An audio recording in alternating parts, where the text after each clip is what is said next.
Fuck empathy. Fuck all your emotions. Fuck all that shit. This is a dog-eat-dog world. You gotta be strong as fuck. Otherwise, people gonna walk all over you. Only the strong survive and emotions are weakness. Unless, what if emotions are actually a superpower? What if they're our biggest strengths? What if emotions are the key to unlocking our potential? What if? So what's the difference between empathy and sympathy? Sound very similar, but they're actually different.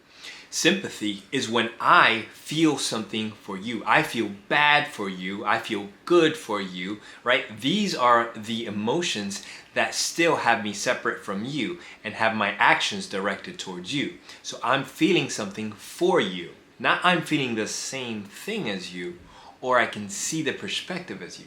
That's a hint towards empathy. Empathy is when I can really feel and identify your emotion, and I can see that emotion in you because I recognize it in me.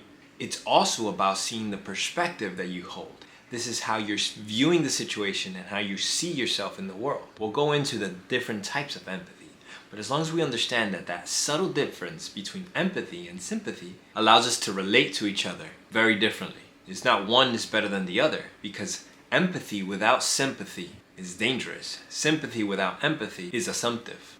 Why is empathy without sympathy dangerous? Because when I'm able to recognize the emotions that you're feeling, when I'm able to recognize your perspective, if I have no sympathy, no feeling for you, I can use that to manipulate you, to influence your behavior. That's narcissism. Sympathy without empathy becomes assumptive because now I'm judging you from a distance and assuming your emotions. So now that we understand the difference between empathy and sympathy, let's break it down, because empathy sends a deep message of connection. So let's talk about the three different types of empathy: cognitive, emotional, and compassionate. Cognitive empathy, also known as perspective taking. We understand your angle. The best way that we at Vida Project love to explain this is if we all stand around and we look at that object from different perspectives, recognizing that there are other perspectives that exist. And when you lean over to view from my perspective, you see the shape that I see. That is cognitive empathy, understanding the story. Now, emotional empathy requires emotional literacy. This means understanding the emotions that you feel within yourself. The best way to improve an emotional empathy by understanding what emotions you're feeling, and you can label them. You can say, hey, I'm feeling anxious. Hey, I'm feeling sad. And you can recognize it on that dime. This helps you adapt to the situations much faster. Then it allows you to connect with someone else by recognizing the emotions that they're going through, because you've identified, looked at, and labeled the emotion for yourself. When I see someone else that's feeling anxious, I can say, I recognize that. I know that emotion from my own experience. And now I can create connection based off of that.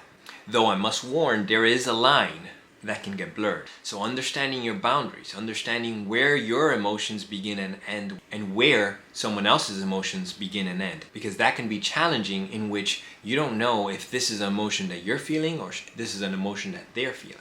So understanding that emotional literacy of yourself first is a key factor. So if you haven't had a lot of emotional development, a lot of practice with recognizing your emotion and allowing yourself to see and feel the emotions, you may want to start with that first. But then when you can relate to someone else in that emotional level, you develop deep trust and connection. When working beside someone, or we're building a relationship, or working with finances, trust is a powerful key element in establishing our relationships. It's how we build rapport. Finally, that leaves us with compassionate empathy.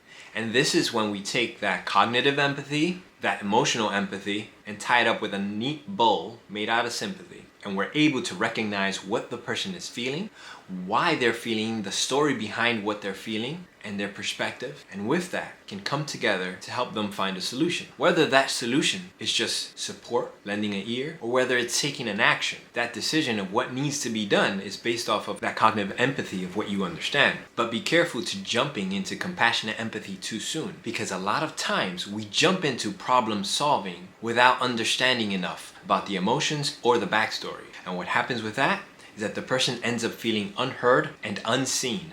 And that's what we call an empathetic failure, where we are attempting to connect with a person empathetically and completely miss the mark. This is what happens a lot in relationships. You want to show up to resolve the issue. That may be an empathetic failure. What they may be desiring is just to listen to them. And that's the solution. So in this world, empathy can be a powerful tool to create trust, connection, and support. We can become powerful, influential leaders that people lean on and trust. When it comes to relationship success, financial success, all of these are cornerstones under which we thrive. So if you found this helpful, I would appreciate a like, a comment, or just a share. Share with people that you want to share the love with. Peace.